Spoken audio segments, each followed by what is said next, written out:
Hi friends, welcome to my channel ஆகா சமையல் recipes.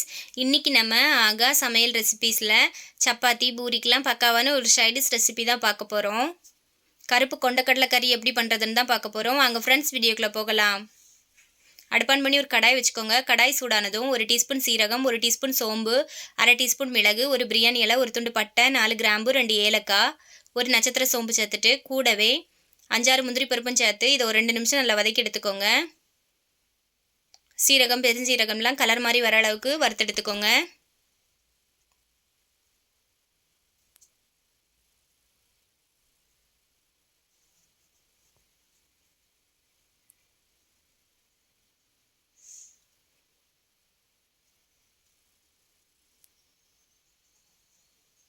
இப்போ ஸ்பைசஸ்லாம் நல்ல கலர் மாதிரி வந்துட்டு இப்போ இதை ஆற வச்சுட்டு மிக்ஸி ஜாருக்கு மாற்றிக்கோங்க.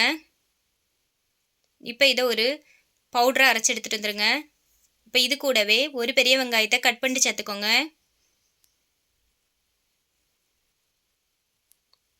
ஒரு பெரிய துண்டு இஞ்சி, 10 பல் பூண்டு சேர்த்து கூடவே தேவையான அளவு தண்ணி சேர்த்து நல்ல ஃபைன் பேஸ்ட்டாக அரைச்சி எடுத்துகிட்டு வந்துடுங்க. இப்போ இதை ஓரமாக எடுத்து வச்சுட்டு அடுப்பான் பண்ணி ஒரு குக்கர் வச்சுக்கோங்க. அதில் 4 டேபிள் ஸ்பூன் ஆயில் சேர்த்துக்கோங்க. நான் இன்றைக்கி தேங்காய் எண்ணெய் சேர்த்துருக்கேன்.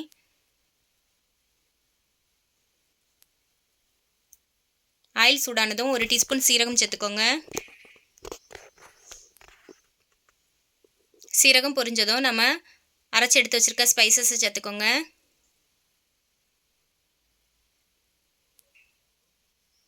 இப்போ வெங்காயம் இஞ்சி பூண்டுலாம் நல்லா வதங்கி எண்ணெய் பிரிஞ்சு வர அளவுக்கு வேக வச்சுக்கோங்க.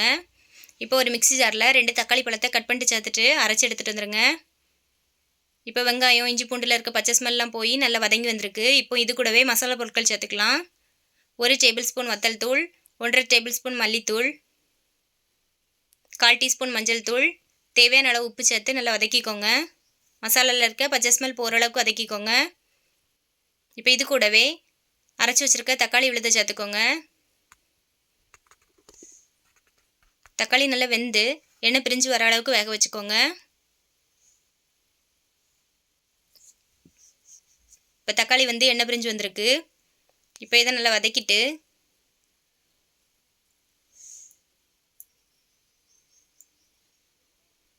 இது கூடவே நம்ம 8 மணி நேரம் ஊற வச்சு எடுத்து வச்சுருக்க கருப்பு கொண்டக்கடலையை சேர்த்துக்கோங்க.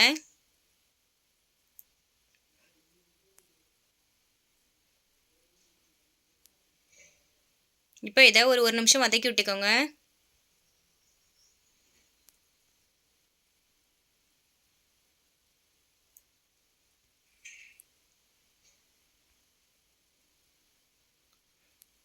இப்போ இது கூடவே கடலைக்கறிக்கு தேவையான அளவு தண்ணி சேர்த்துக்கோங்க. நான் இன்றைக்கி 1 கப் அளவுக்கு தண்ணி சேர்த்துருக்கேன். இப்போ இதை நல்லா கலந்து கொடுத்துட்டு ஒரு கொதி வர அளவுக்கு வேக வச்சுக்கோங்க. இப்போ ஒரு கொதி வந்துட்டு இது கூடவே கொஞ்சமாக கொத்தமல்லி தழை சேர்த்துக்கோங்க.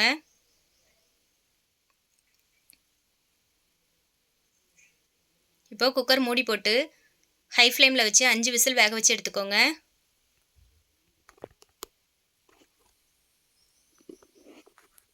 ப்ரெஷர் தானாக போனதுக்கப்புறமா திறந்து பார்க்கலாம். இப்போது நம்மளோட கடலைக்கறி சூப்பராக ரெடியாகி வந்திருக்கு.